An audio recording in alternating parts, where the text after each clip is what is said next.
Hello, welcome. In this video, I'm going to speak about artificial neural network and deep learning and some of their concepts to illustrate a more better idea in terms of deep learning, how these things be working behind the scenes. So I will discuss conceptual idea behind a deep learning model and some architecture deep learning model like CNN, RNN, and ANN. So different families of deep learning model. If we go further, so if you're from computer science background, you probably know input and output.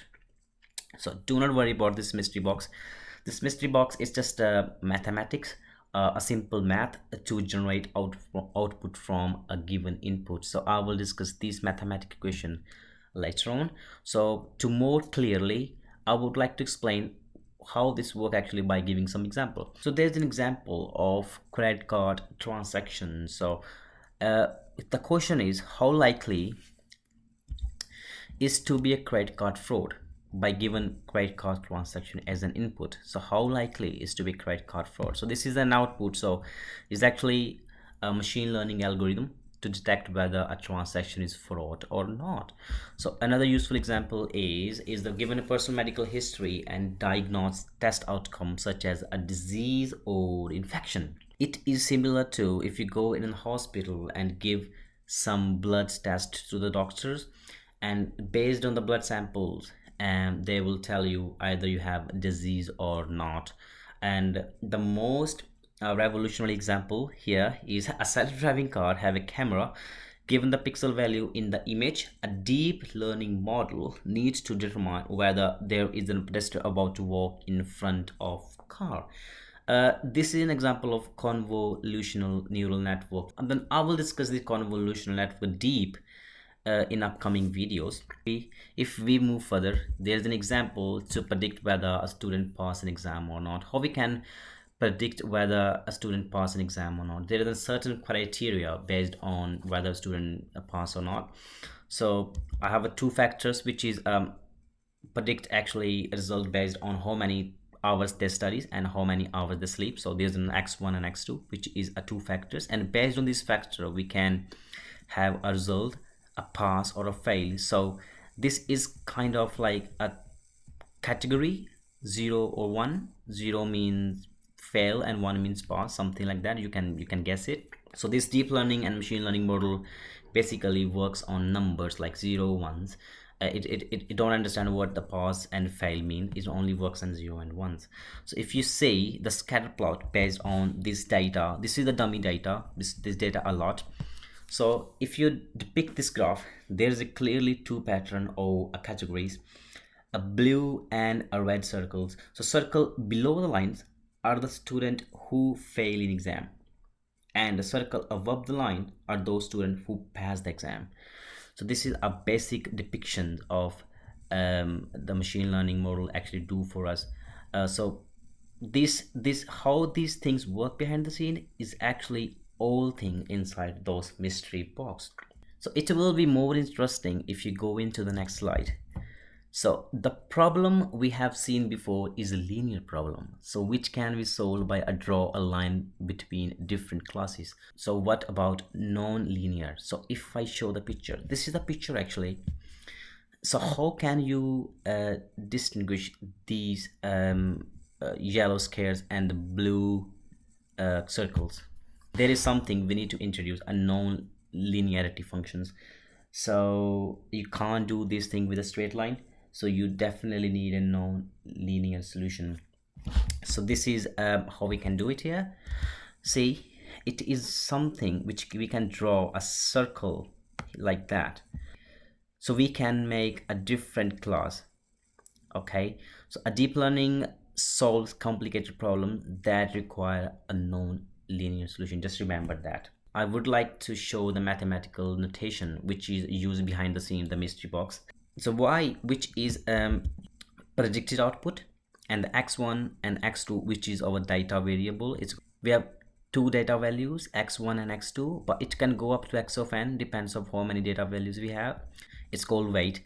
It tell model how important each of these data feature is for prediction for the model output. Let's say there is an x3, another data value. which actually tell us how many sandwiches a student eat before giving an exam. So do you think eating sandwich before exam affect student performance? So this is how actually weights work. It tell the model how important these x values, the data values. Furthermore, we don't need to specify these w's. They are learned by model throughout the amazing procedure called backpropagation. So I will explain backpropagation in the next video. It's like a separate videos. So just keep in mind, linear equation can solve linear problem, but not non-linear problem. To make non-linear function work, we need to have some special method, which is, if you clearly see this one, this is the same as this equation. I just write like from my keyboard. It's just a picture. This is just a picture. So you see what it is. It's just adding a non-linear function sigma, which is this one, to the linear function, and we take linear part of the equation and pass through a non-linear function. So what it is, this is a function, the sigma function, which is a non-linear function, is this the whole set of values. This one is a pass as a parameter here. Let me explain you the basic artificial neural network visualized in the visualized way. So this is how it looks. This is all the data values, and this is all our w's. So if you see x naught, so w1, x naught to this one, w1, w1, something like that. So this each circle is actually is represented as a simple equation, non-linear weighted combination equation. So this equation actually run n number of time repeatedly, increase the model accuracy. So if you see here, we just have to repeat this simple computational building blocks n number of time. This really is an elementary procedure. It's important to understand this analogy here. It just kind of visualized ANN. It's just a kind of like how many data values we have, and based on the data values it actually generate a weight. For example, this value x naught is not important, so it is not considered as an important variable here. So these two then have more stress to generate more accurate model. So let's discuss about deep learning architectures. There are actually three type of architecture. First is artificial neural network. It's just like, for example, giving an input as a student behavior, and based on that we have to check whether a student is pass or fail. And the second most is giving a picture as an input and detect whether it contain cat. It may something else contain any pedestrian walk on the street by giving the self-driving camera input here. This is CNN, which is convolutional neural networks, and the last one is actually an RNN, which is recurrent neural networks, and is actually giving an audio clip of cough as an input and detect whether a person has a COVID or not. So if you read this line here, I've said different kind of problem and different terms, different models and architectures, but the underlying mathematics and the computational principle are all the same. If you remember the equation in the back, you say y is equal to x1 w1 plus x2 w2 go up to xn wn, is actually same for all the architecture, just the way it represent is different. So let me give you a clear-cut example here. Let's say office building, houses, malls looks very different on the outside, but their inner working are all same. So I hope you get the idea from here.